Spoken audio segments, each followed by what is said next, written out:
Olá, bom dia para você que passa a acompanhar a nossa ministração. Nós vamos estar continuando hoje a ministração da circuncisão de Cristo, que eu comecei domingo passado. Para você que está nos acompanhando via mensagens na internet, pelo Facebook ou pelo YouTube, eu peço que você pegue todas as sequências de mensagens, porque é uma sequência de mensagens que compõe um raciocínio, tá? A minha ministração é uma ministração de ensino e eu estou tentando passar para você o pensamento bíblico para que você possa ter o entendimento que a palavra de Deus tem para nós, tá? Que isso tira as dúvidas, né? Nós estamos falando da circuncisão de Cristo. Nós voltamos lá atrás, quando Deus chama Abraão, que é o pai da fé. Nós falamos a semana passada sobre isso, que Deus chama Abraão, que tinha 75 anos de idade, manda ele sair da sua terra. Ele era uma terra de idolatria, Ur dos Caldeus, e manda ir para um lugar que Deus ainda iria mostrar para ele. Deus promete para ele que faria dele uma grande nação, né? E que nele, Abraão, seriam benditas todas as famílias da terra, tá? E que daria para ele uma descendência numerosa. A gente tem que atentar para essa promessa, porque essa promessa que parece ser, nossa, que maravilha, que coisa grandiosa, mas Abraão já era uma pessoa de idade, 75 anos, no chamado dele, e ele não tinha filhos, e a mulher dele era uma estéril. Então, a gente olha, que bonito, mas você tem que se colocar no lugar de Abraão. Ele creu, a palavra de Deus diz que ele creu nisso. Ele creu, ou melhor, ele confiou em Deus.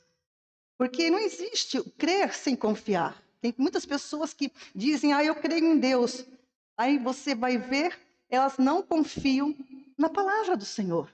Então, quem diz que crê, ela precisa confiar na palavra do Senhor e descansar que o que ele falou realmente vai se cumprir sobre a vida da gente. Abraão creu. Abraão creu e obedeceu ao Senhor, e diz a palavra que isso lhe foi imputado como justiça.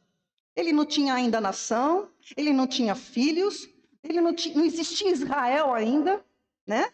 Israel estava começando uma história com ele, então não existia lei, não existia nada. E diz a palavra que ele foi justificado pela fé. E é isso que nós precisamos entender no raciocínio bíblico.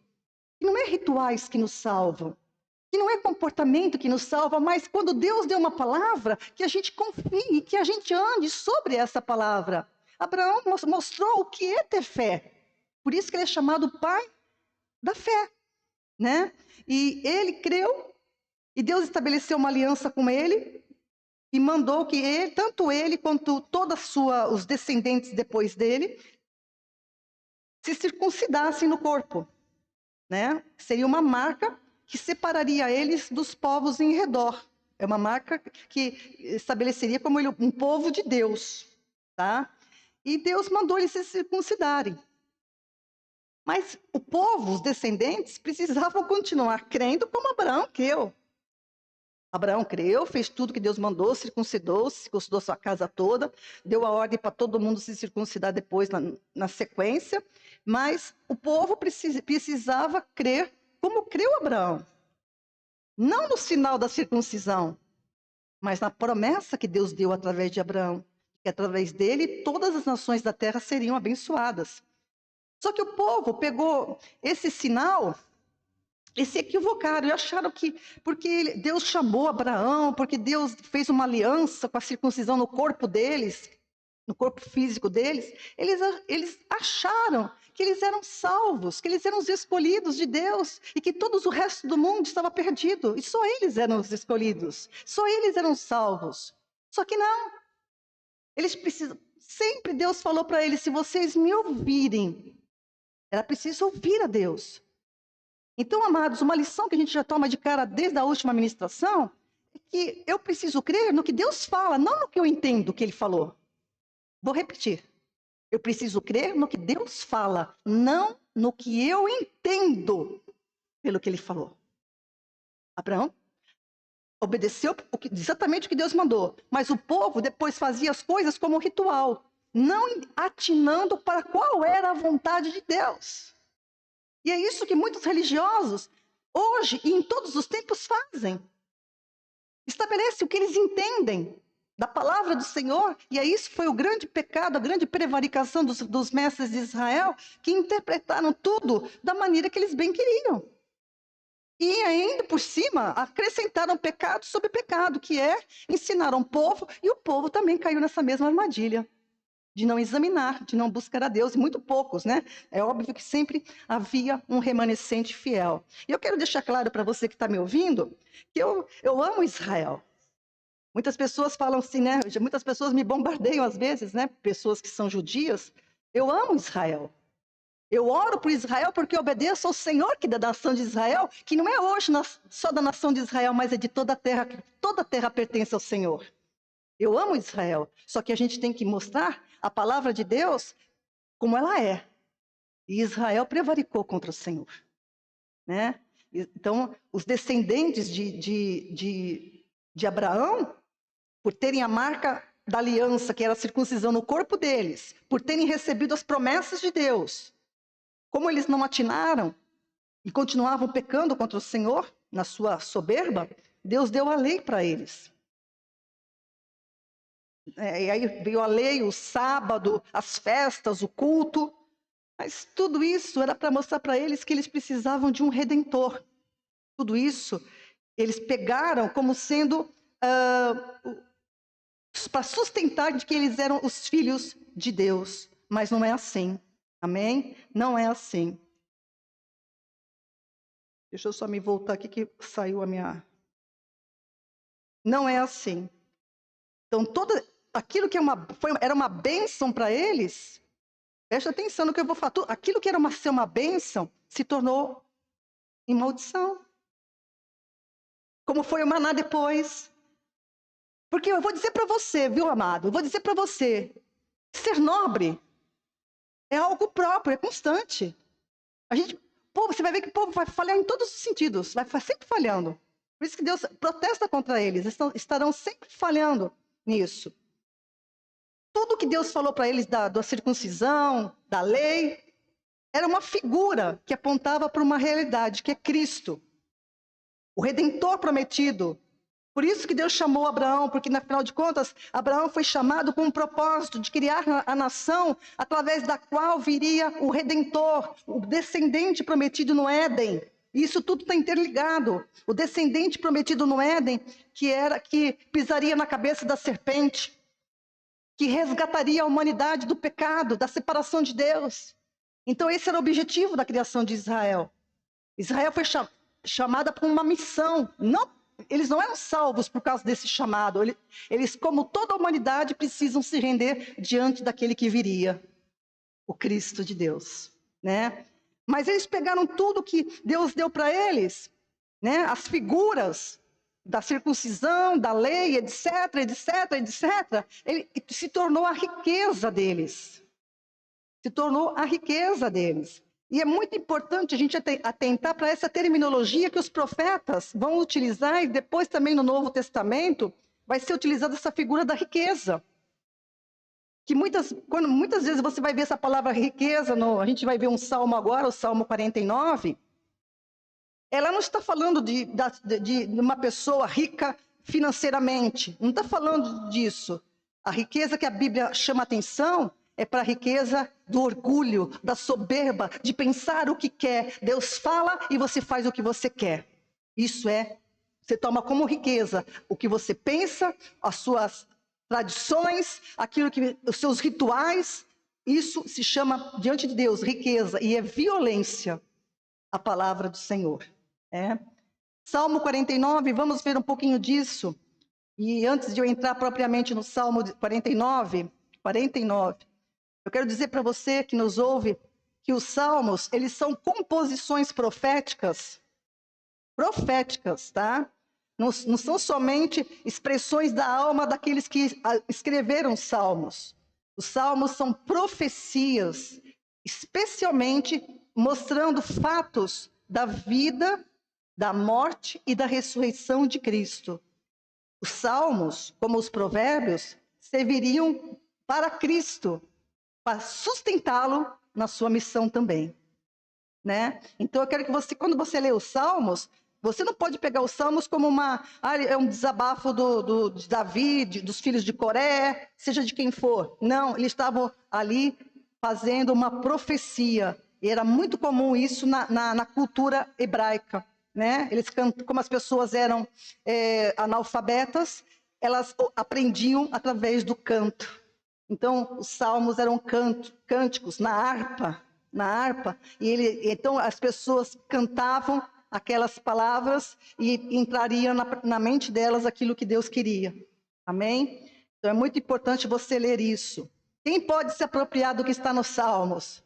Aquele que crê, para quem os salmos foram feitos, em Cristo. Tá? Então, se você crê em Cristo, você pode se apropriar das promessas, do Salmo 23, do Salmo 91, do Salmo tal, porque você está na oliveira verdadeira. Amém? Salmo 49, versículos 1 em diante. Ouvi isto, vós todos os povos, inclinai os ouvidos, todos os moradores do mundo, quer humildes, quer grandes, tanto ricos como pobres. A minha boca falará a sabedoria, a meditação do meu coração será de entendimento. Presta atenção, meu amado. Inclinarei os meus ouvidos a uma parábola e declararei o meu enigma na harpa. Olha o que eu falei, tá? Por que eu temerei nos dias maus? Por que temerei eu nos dias maus, quando me cercar a iniquidade dos que me armam ciladas? Está falando de Cristo aí, hein? Olha que impressionante. Dos que confiam nos seus bens, na sua fazenda, algumas versões falam assim, e se gloriam na multidão das suas riquezas. Esse salmo, ele vai falando, e é um salmo interessante, amados, porque ele vai falando, se você reparar, ele vai falar de Cristo. No versículo 15, mas Deus remirá minha alma do poder da morte, certamente me receberá. Olha lá, é uma profecia acerca de Cristo. Então, quando Cristo lia esses salmos, dava a convicção, Deus não vai me deixar na morte. Como Deus não vai deixar você na morte também, você que crê em Cristo agora. Ele vai ressuscitar você. Um corpo glorioso, participante daquilo que Ele projetou na eternidade, mas que foi interrompido com o pecado de Adão. Mas que vai voltar, porque Deus realizará todo o seu propósito.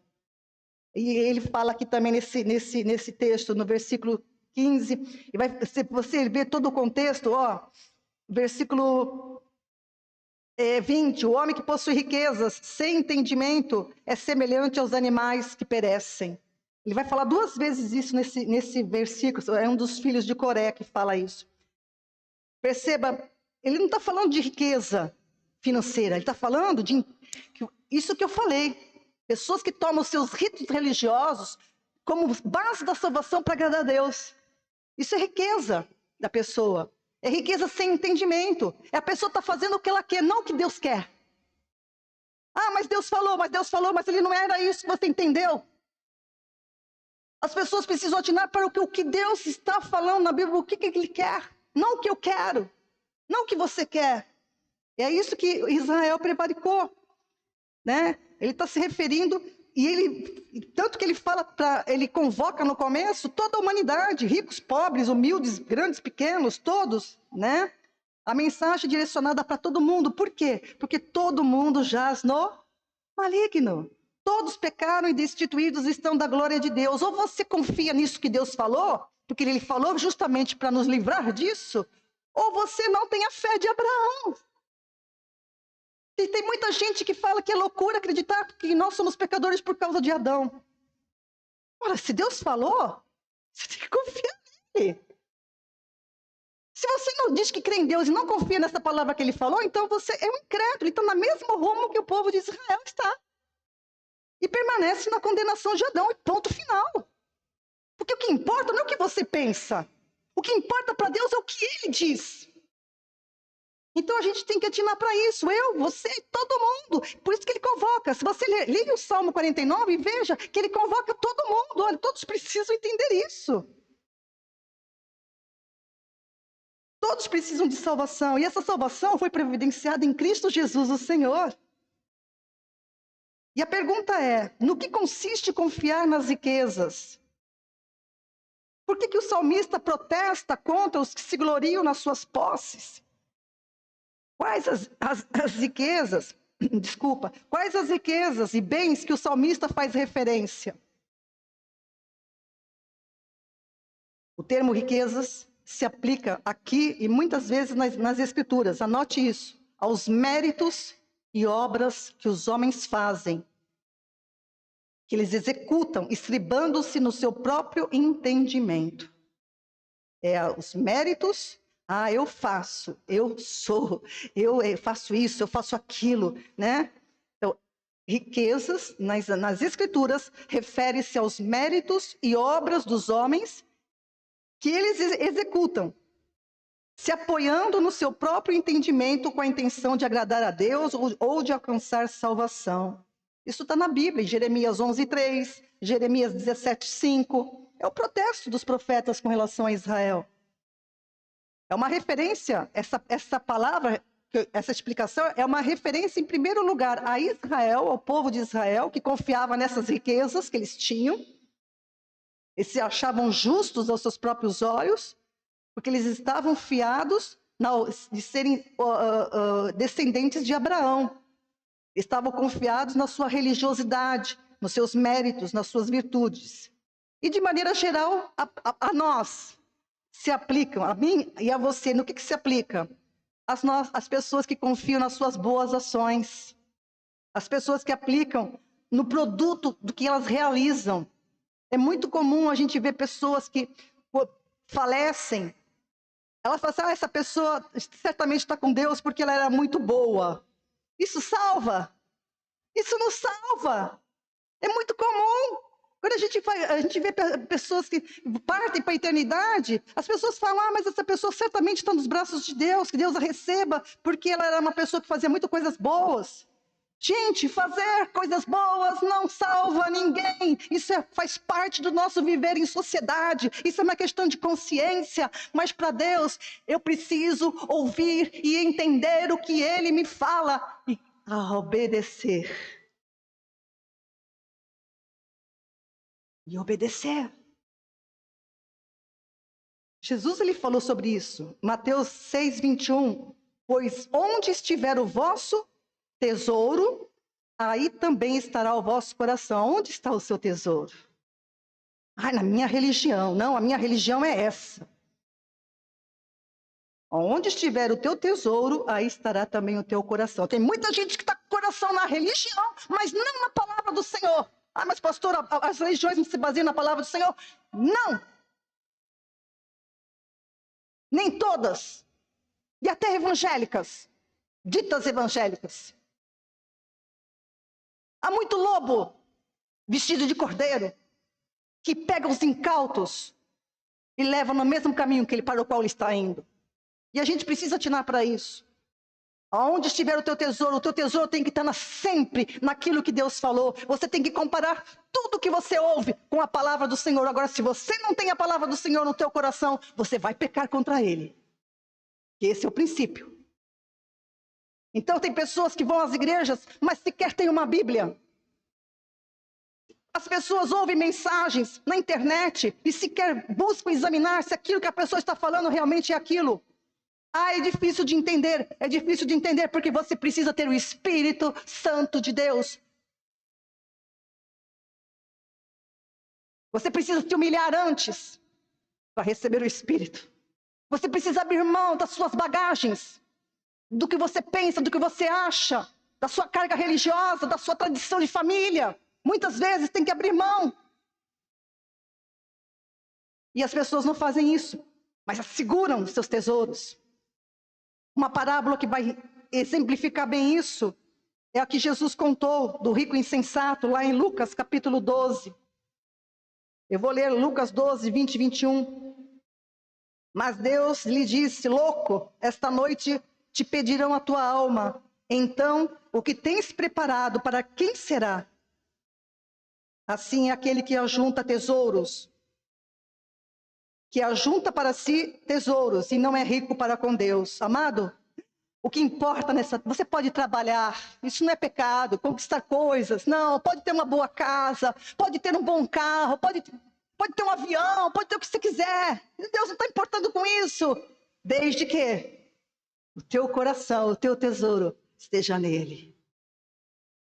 Se o teu coração não muda a prioridade, busque em primeiro lugar o reino de Deus e a sua justiça, porque isso aqui tudo vai passar.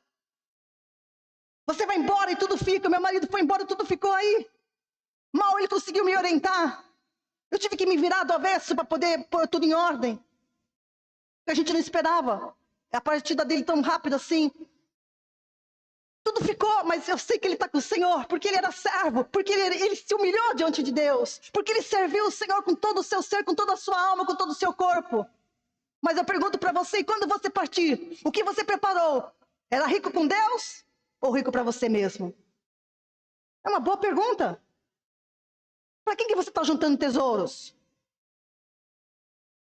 Estude, eu sempre falo aqui na igreja, pode estudar, trabalhe, a gente sempre incentivou todo mundo a estudar, a crescer no conhecimento que precisa para se tornar, ter uma boa profissão. Isso não é problema. O problema é que se você não colocar Deus em primeiro lugar, tudo isso aqui é nada.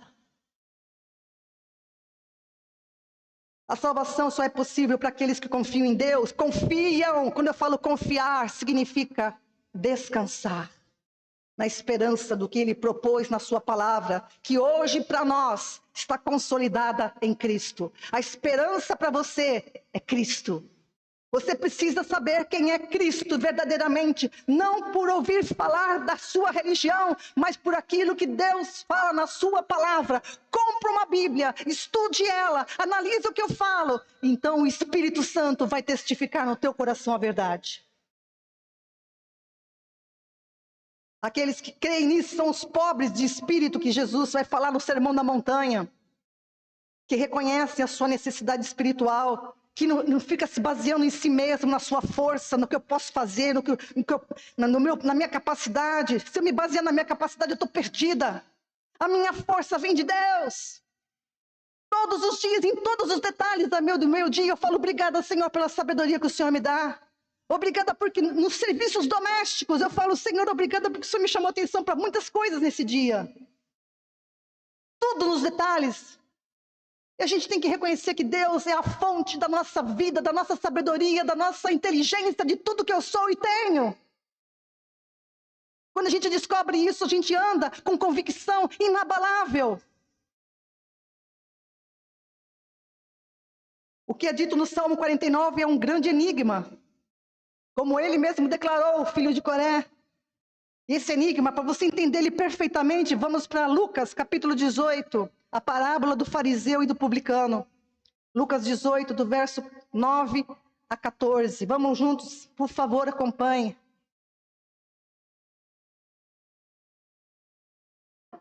Versículo 9.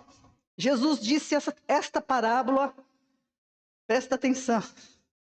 Há alguns que confiavam em si mesmos, grife isso, crendo que eram justos e desprezavam os outros. Jesus estava falando com o povo de Israel, né, os escribas, os fariseus. E ele vai dar um exemplo aí. 2 homens subiram ao templo para orar. Um era fariseu, religioso, e o outro era um publicano, cobrador de impostos. O fariseu, posto de pé, orava consigo mesmo desta maneira: ó Deus, graças te dou, porque eu não sou como os demais homens, roubadores, injustos e adúlteros. Eu nem ainda como este cobrador de impostos, como este publicano. Eu jejuo 2 vezes por semana, eu dou dízimo de tudo que eu ganho. Olha, vai reparando. Vai reparando na soberba. Vai reparando na exaltação própria. Toda pessoa que se exalta a si mesmo será o quê? Humilhada. Você tem que fazer coisas boas. Isso é próprio de todos nós fazermos, mas não se exalte, nem coloque isso como base do teu relacionamento com Deus, porque isso nem dizimar, nem jejuar, nem nada. Porque isso não é base. Não é base. Versículo 13, o cobrador de impostos, o publicano, porém estando de pé de longe, não ousava sequer levantar os olhos ao céu, mas batia no peito dizendo: ó Deus, tem misericórdia de mim, pecador. E Jesus termina a parábola dizendo: digo-vos que este, o publicano, desceu justificado para a sua casa e não aquele. Porque qualquer que a si mesmo se exaltar será humilhado, e qualquer que a si mesmo se humilhar será exaltado. Se humilhar é se submeter a Deus. Porque às vezes a gente fala assim, eu vou me humilhar. Não é a humilhação que você fala no sentido humano, de se humilhar na palavra de Deus, é servir a Deus, é obedecê-lo. É colocar o que você pensa subjugado ao pensamento dele. É você abrir mão do que você pensa diante do que Deus fala. Não é fazer o que você quer, mas é fazer o que o teu Senhor quer. Amém? O cobrador de impostos reconheceu a sua necessidade e estava ali humilde, sabendo que precisava de Deus, e o outro se ensoberbecia. Esse era o rico. Esse era o rico. A atitude do fariseu é de alguém rico, abastado, né? E veja que ele era um religioso. Ele não roubava. Ele era fiel nas suas coisas, não adulterava, não jejuava, dizimava. Mas era alguém abastado e rico, no sentido da palavra. O fariseu confiava nas suas fazendas, nos seus bens, e gloriava nas suas riquezas.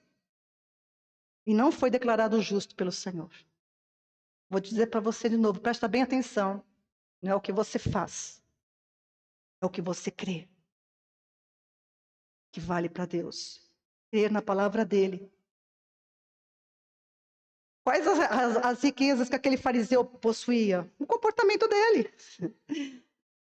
Ilibado diante de toda a sociedade. Se comportar bem, não é questão de salvação, é questão de sensatez.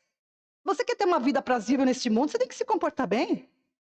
Você tem que buscar, né, bom relacionamento com as pessoas, procurar ser honesto nas suas coisas. Tem problemas legais, principalmente. Então, ele se exaltava naquilo. Ele não está falando que ele possuía riquezas de bens, a fazenda, que algumas versões falam, não quer dizer que ele tinha terras, quer dizer que a riqueza dele estava na sua religiosidade. Apesar de ele se aplicar às boas ações, Jesus declarou que ele não foi justificado. Por que ele não foi justificado? Porque ele confiava nas suas virtudes, nos seus méritos, nas suas realizações. Ele confiava na sua origem em Abraão. Esse era o problema que Jesus vai tratar sempre com o judeu. Ele sempre, o jovem rico, no Novo Testamento também é a mesma coisa, é a mesma versão. Ele chegava todo, eu guardei a lei desde que eu era pequeno. Então vai e vende tudo que você tem e me segue. Eu não estava pedindo para ele vender tudo que ele era. Ele era rico financeiramente mesmo, o jovem rico do Novo Testamento. Mas ele tinha que se abrir mão daquela riqueza. Solta tudo isso e me segue. Entende? Esse raciocínio que você tem que ir pegando pela leitura da Bíblia desde o Antigo Testamento. Por isso que o Antigo Testamento não pode ser desprezado, como alguns até pastores evangélicos falam. Não, como não? Não pode. O Novo Testamento, ele é cumprimento do Antigo. E tudo se encaixa e se fecha. Então, o enigma proposto no Salmo 49, ele foi decifrado. Riquezas, fazendas, bens, refere-se aos méritos e às obras dos homens. E amados, muitos buscam a Deus segundo a sua justiça própria. Eu vejo muitas pessoas que não buscam a Deus por causa da sua justiça própria. Quantas pessoas, às vezes, vai na igreja e depois fica se comparando, mas eu não sou assim, mas fulano faz assim. Querido, busca o Senhor e trema você diante do Senhor. Fica se comparando com os outros. Cara, essas pessoas fazem isso, fazem aquilo, mas eu não faço assim desse jeito. Isso é justiça própria.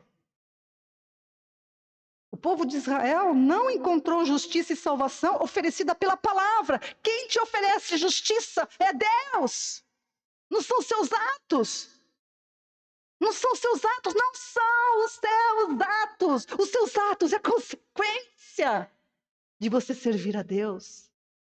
É consequência de você entender como Deus te amou, como Ele te deseja na glória eterna dEle.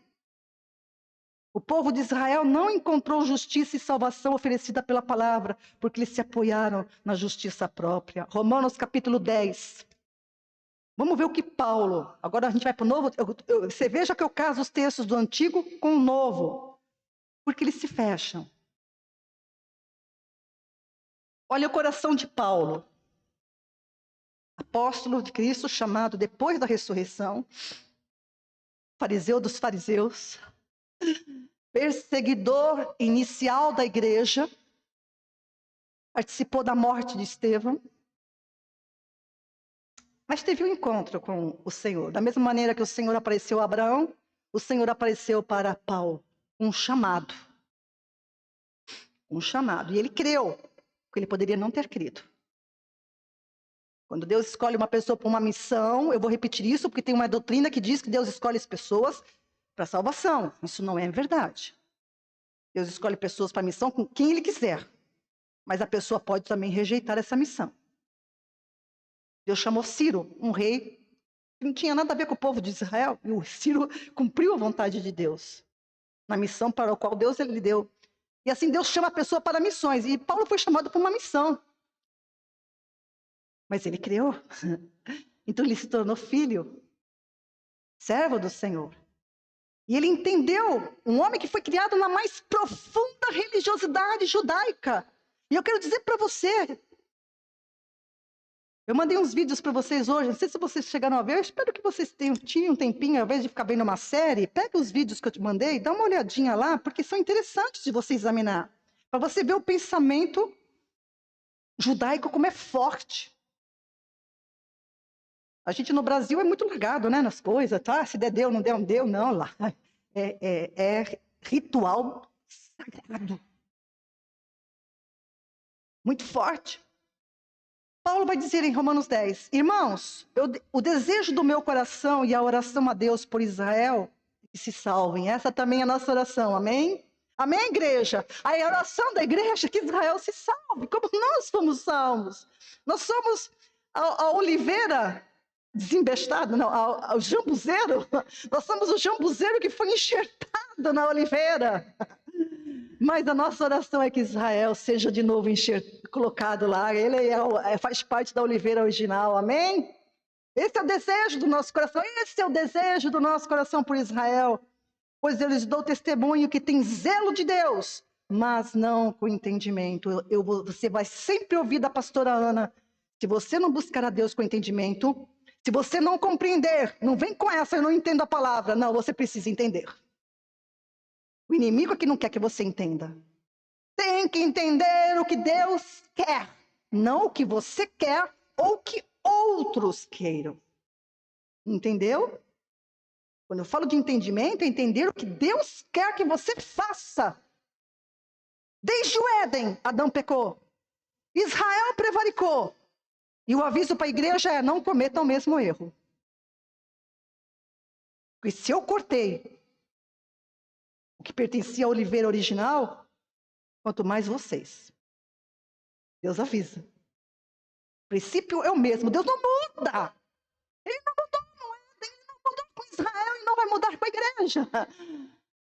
E a gente precisa entender essas coisas. Entendimento significa que eu preciso compreender. Então eu tenho que debruçar um pouquinho, eu tenho que dedicar um tempo. Ao invés de ficar assistindo séries, pelo amor de Deus, para um tempo e fala: não, hoje eu vou tirar um dia da semana para estudar. Eu quero entender. Ah, mas como você vai alegrar o coração do teu pai? Como você vai alegrar ele? Essa palavra não é vã. Ela é a vossa vida, diz o Senhor. Então você precisa se debruçar com entendimento. E Paulo continua, versículo 3, Romanos 10, 3. Visto que não conheceram a justiça de Deus e procuraram estabelecer a sua própria justiça, não se sujeitaram à justiça que vem de Deus. Presta atenção, meu irmão, e aplica o teu coração a esta palavra, em nome do Senhor Jesus. Não conheceram a justiça de Deus e procuraram estabelecer a sua própria justiça, não se sujeitaram à justiça que vem de Deus. Atina para isto em nome do Senhor Jesus e para o teu bem eterno. Porque o fim da lei é Cristo, para a justiça de todo aquele que crê. A minha justiça, a tua justiça é Jesus Cristo, o nosso Salvador. Ponto final. Não é as minhas obras, não é a minha bondade, não é a minha inteligência, não é o que eu faço, o que eu deixo de fazer. Mas quando eu entendo isso, tudo que eu sou e faço glorifica a Ele. É diferente. A premissa é diferente. Primeiro eu preciso me apoiar em Deus. Então tudo mais será de louvor e glória para Ele. Do contrário, é tudo lixo. Você pode ser quem você for. Rico, pobre, mas a soberba, ele enxerga de longe. O soberbo, diz o Senhor, eu enxergo de longe. Porque ele vê o coração. Não há aparência. Amém? E aqui Paulo está se referindo com o seu coração dolorido para os seus compatriotas. Os judeus. Mas o princípio serve para mim e para você hoje, aqui no ano 2024 da era cristã pós-Cristo. O princípio é o mesmo. É buscar a Deus com entendimento, é buscar a sua justiça. Há muitos que estão cheios de justiça própria, como os judeus, e não da justiça de Deus. O objetivo da lei era Cristo, pois através do seu nascimento, morte e ressurreição, Jesus é a propiciação para todo aquele que crê. Cristo é a justiça de Deus e é a justiça de todo aquele que crê. Aquele que não crê em Cristo, aquele que crê em Cristo fez a vontade de Deus e não será confundido por toda a eternidade. Na palavra. Aquele que crê em Cristo faz a vontade de Deus e não será confundido por toda a eternidade. O que quer dizer isso? Porque as pessoas, você fica imaginando uma pessoa que se baseia na sua justiça própria, eu sou, eu faço, eu realizo, meus atos são bons, eu sou uma pessoa caridosa, eu dou bens, faço doações, morre. Onde ela estará? Aquela palavra que Jesus falou, louco. Tudo que você preparou, para quem será? Você fez para você mesmo? Não para mim. Palavras do Senhor Jesus que eu li agora há pouco. E a pessoa vai ficar confundida por toda a eternidade. Mas eu não entendi. Não adianta. Você tem que decidir isso antes de você morrer. A existência, enquanto o ar desta terra está entrando nas tuas narinas, você tem que entender estas coisas. Porque se você partir sem entender, você será confundido por toda a eternidade. Isso é terrível. Mas a palavra está aqui. A palavra está perto. Examine-a. Invoque o Senhor conforme Ele quer ser invocado, não conforme você pensa.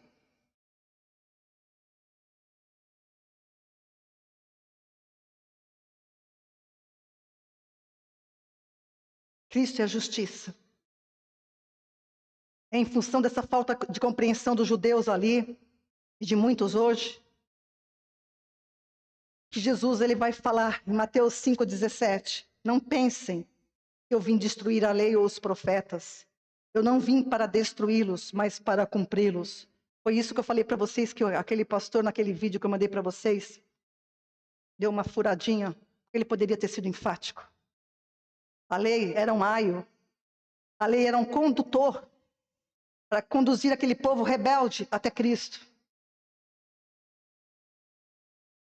Quando Cristo veio, a lei cumpriu o propósito dela. Mas eles continuam com a lei. E essa falta de entendimento deles, mesmo quando Cristo veio, eles acreditavam em Cristo, mas também continuavam acreditando na lei. No sábado, nas festas, em tudo. Não pode. Eles não entenderam que o objetivo da lei era Cristo. Ele era o significado. Ele era a lei, as festas, o sábado. Era uma figura.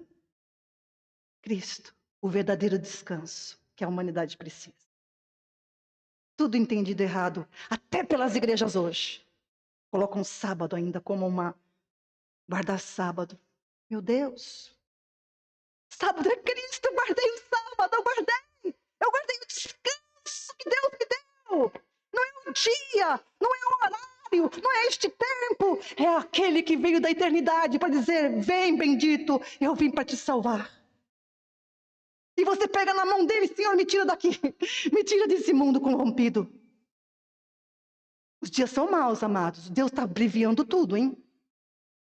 Você pode ver que o relógio está correndo. Não sei se está correndo, Paula. Você que vive de horário. O tempo está correndo, gente. Uma coisa está estranha. Está voando.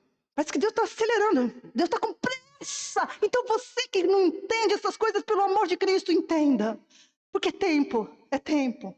Porque, como foi nos dias de Noé, Jesus falou isso. Quando a porta da arca se fechar, quem está fora ficou. Jesus vai voltar. Da mesma maneira que os profetas disseram, desde o Éden, Deus falou, eu mandarei meu filho, o descendente irá salvar vocês. Os profetas confirmaram. Jesus veio. E ele falou, eu voltarei. E terei vocês que confiam em mim, perto de mim, para sempre. Meu marido já está com ele lá. Não dá nem para imaginar a maravilha que o meu esposo, que agora não é mais meu esposo, né? É corpo, família do Senhor. Nós seremos uma família grande do Senhor nos céus. Uma grande família. Mas nós nos conheceremos, é óbvio, que Deus não faz coisas pela metade, a gente se conhecerá pela eternidade. Nós vamos nos encontrar aqueles que a gente ama e reconheceremos eles. Mas, amados, Jesus ele diz, eu não pense que eu vim destruir a lei ou os profetas. Eu não vim para destruí-los, mas para cumpri-los. Jesus estava enfatizando uma coisa que é muito importante, que até muitas igrejas evangélicas não entenderam isso. Ele não está enfatizando os ritos e os cerimoniais religiosos que eles faziam, ele não está falando isso. Ele não está falando dos preceitos dos escribas e fariseus pela tradição oral que compõe o Mishnah e os comentários dos anciãos que criaram depois o Talmud, que é tudo acréscimo da lei. Mishnah é a leitura oral da lei e o Talmud é os comentários dos anciãos dos séculos que criou o Talmud, que regulamenta com cerca de mais de não sei quantas regras lá, de comportamento, de conduta, de viver em sociedade, de um monte de coisas. Tudo é controlado por esse Talmud. Mas isso foi criação do homem. O entendimento deles, do que Deus queria. Se a raiz for contaminada, toda planta o será.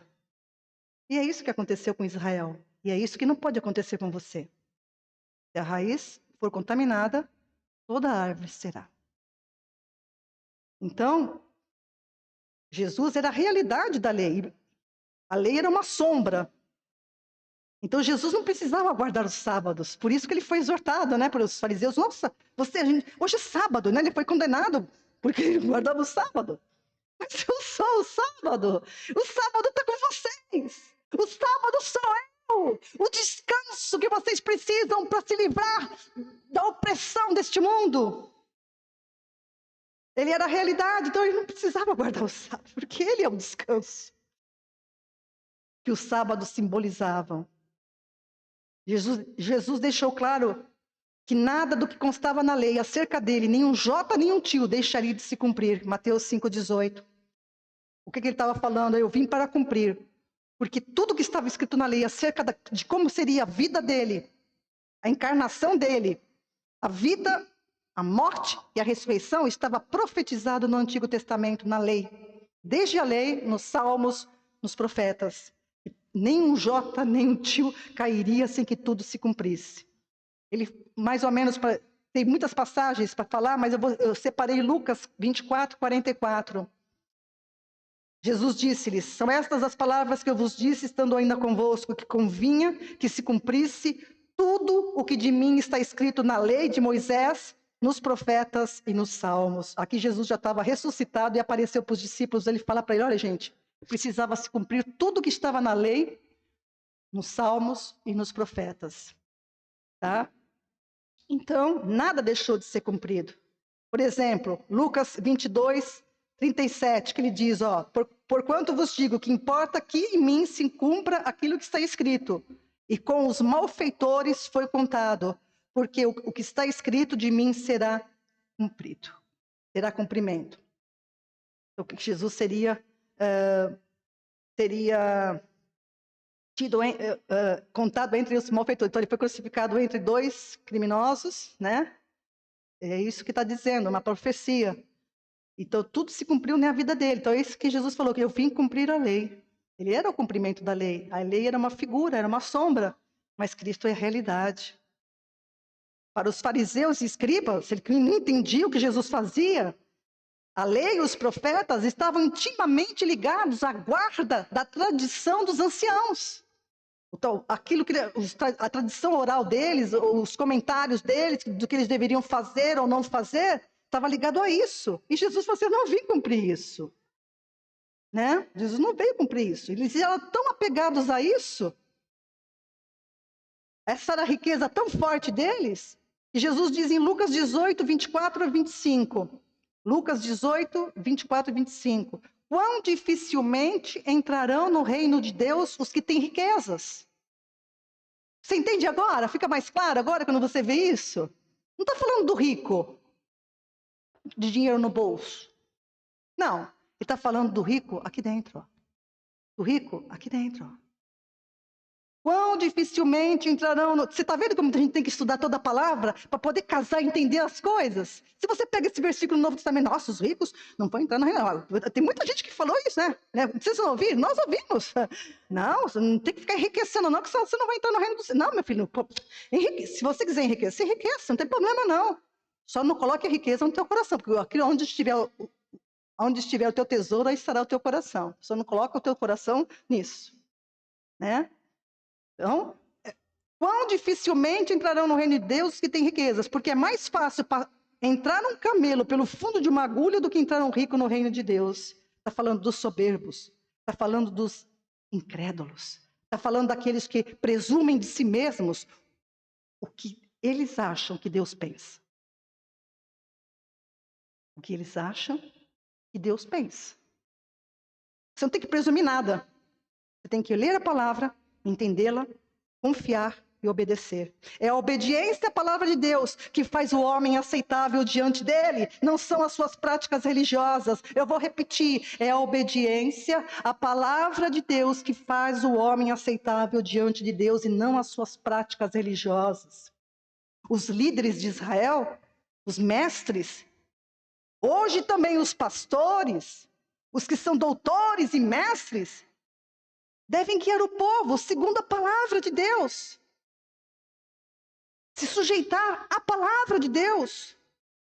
No entanto, tanto os líderes naquela época, e ainda hoje, tanto os líderes como o povo seguiam os seus próprios pensamentos e não se sujeitavam a Deus. Você entende a sutilidade, amados? Não basta estar numa sinagoga e ouvir a palavra. E seguir o que você pensa. Não basta estar numa igreja, ouvir uma palavra e seguir o que você pensa. Não basta.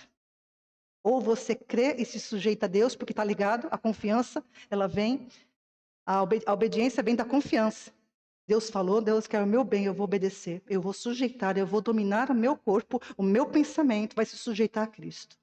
Isso sim é se humilhar diante de Deus. Entende a diferença? Os mestres da lei afirmavam falsamente que os filhos de Israel eram possessão do Senhor. Mas, na verdade, essa promessa era condicional. Como o amor de Deus é condicional. Muita gente não gosta de ouvir isso, porque os pregadores falam que o amor de Deus é incondicional. Errado. O amor de Deus é condicional da mesma forma que foi com Israel. O amor de Deus é a palavra dele para você. E o teu amor para com ele é obediência, parte da aliança. Se você obedecer, você está em aliança com ele. Então você será amado por ele. É condicional. Incondicional é a graça dele. A salvação de Cristo é oferecida gratuitamente a todo mundo. Mas só será salvo quem obedecer. A graça é para todos. Todos, povos, não importa. Mas é para todos. Mas a salvação é para quem obedece. Porque o amor de Deus está sujeito à tua obediência. Ele se cumpre, se efetiva no obediente. Entendeu? Esse é o princípio desde o Éden. Não muda, Deus não muda, não existe variação no modo dele. Entenda isso, não existe variação no modo de Deus. Ele dá uma palavra, você precisa confiar e andar sobre aquela palavra. constantemente, diariamente. Êxodo capítulo 19, versículo 5. Sempre Deus avisou para eles: agora, se diligentemente ouvirdes a minha voz e guardardes a minha aliança. Ouvir não quer dizer somente entrar pelo ouvido, significa guardar, obedecer. Então sereis a minha propriedade peculiar dentre todos os povos. Deus avisou. Mas os líderes prevaricaram. Isaías 43, 27. Teu primeiro pai pecou e os teus intérpretes prevaricaram contra mim. O primeiro pai foi Adão. Adão pecou, destituiu toda a humanidade de Deus. Os teus líderes ficam dizendo: não, nós somos salvos, porque nós somos descendentes de Abraão. Ninguém é salvo porque é descendente de Abraão, nem de fulano, nem de ciclano. Você é salvo porque você é discípulo de Cristo. Ponto final. Isaías 65, verso 2. Estendia as minhas mãos o dia todo a um povo rebelde, que anda por caminho que não é bom, após os seus pensamentos. Deus está falando com Israel, com o coração dolorido, porque Israel é o povo do coração de Deus. Mas hoje Ele fala conosco da mesma maneira. Não seja rebelde. Não siga, não ande por caminho que não é bom. Não ande após os seus pensamentos. As riquezas, os bens, as verdades, refere-se a tudo que o homem executa na intenção de se salvar. A salvação só é possível àqueles que confiam em Deus, da mesma maneira que aquele publicano fez na parábola que Jesus contou. A única riqueza que prevalece é a palavra de Deus em nós. A única riqueza que vai prevalecer na minha vida, na tua vida, é a palavra de Deus dentro de você. Quando Jesus chama a igreja, Ele é a palavra. Eu fico imaginando essa cena, porque o Senhor me colocou muito claro esse desenho. Eu sou a palavra. Se você tem a palavra, quando eu chamar, você vai ser atraído por aquele que é a palavra. Né? Você tem a palavra dentro de você, você vive e anda pela palavra. Então, quando Jesus falar, venham, um imã, vai ser um imã. Quando Jesus fala, toquem a trombeta, nós que temos a palavra, subiremos instantaneamente, porque nós estamos com a essência dele. Nós temos a essência dele. Mas quem está fincado nas suas realizações, na sua soberba, no seu orgulho, fica. Porque não tinha parte com ele. Está entendendo? Está entendendo, meu irmão, minha irmã? Você, por favor, examine isso de todo o teu coração, de toda a tua alma, de todo o teu entendimento, porque isso é tua vida. Não é agora. Sempre. Sempre. Eu tenho que parar. Vamos fazer um culto de dia inteiro. Ai, Jesus. Na palavra do Senhor estão escondidos todos os tesouros da sabedoria, do poder e do conhecimento de Deus. Eu vou continuar na semana que vem, tá? Parei aqui. Circuncisão de Cristo, parte 3. Que o Senhor possa te... O Senhor já fez o que podia fazer por você, viu? Eu vou dizer para você que está me ouvindo agora. Ele deu a palavra dele, a própria palavra encarnou. Que você possa não endurecer o teu coração. Que você possa se sujeitar ao que você pensa, o que você crê, se está de acordo com o que ele diz na sua palavra. Isso não é palavra de homens, isso é palavra de Deus. Ou você confia, ou você não confia em Deus. Amém? Que o Senhor possa te instruir, que você seja como uma criança, instruível, em nome de Jesus.